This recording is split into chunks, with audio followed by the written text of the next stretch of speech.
এই বিএমপি করার জন্য আমার বাবা জেল পর্যন্ত খেটেছে। আসসালামু আলাইকুম, কেমন আছো তোমরা সবাই? আশা করি তোমরা অনেক অনেক ভালো আছো। আলহামদুলিল্লাহ আমি অনেক অনেক ভালো আছি। আজকে ভোটের দিন, তাই ভোট দিতে গেলাম। জীবনে অনেক আশা ছিল, মানে ভোট দিব, তাই তাই আশাটা পূরণ করে ফেললাম। আশা আমার অনেক, তাই সবাই কি দেয় জানি না।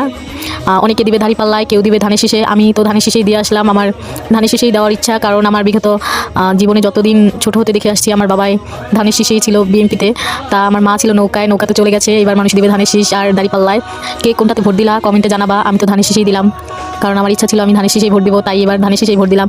কে কোনটায় ভোট দিয়েছো সবাই কমেন্টে জানাবা। গাইস, ভোট দিবে কিসে কমেন্টে সবাই জানাবা। আমি তো দাঁড়িপাল্লায় না, আমি ধানের শীষে দিলাম। তোমরা কিসে ভোট দিয়েছো গাইস আমাকে কমেন্টে জানাবা অবশ্যই অবশ্যই। গাইস, বিসিএসসি কলেজে গিয়ে ভোটটা দিয়ে আসলাম। গাইস, তোমরা কে কে এখানে এসে ভোট দিয়েছো সবাই কমেন্টে জানাবা। আমার এই বিএমপি করার জন্য আমার বাবা জেল পর্যন্ত খেটেছে, তাহলে আমি কেন বিএমপিতে ভোট দিব না? আমি কেন অন্য কিছুতে ভোট দেবো? তাই আমিও বিএমপিতেই ভোট দিলাম। সো গাইস, তোমরা কিসে ভোট দিচ্ছ কমেন্টে জানাবা অবশ্যই অবশ্যই। আজকের ভিডিও এই পর্যন্তই। সো গাইস, আল্লাহ হাফেজ, ভালো থাকবা সবাই।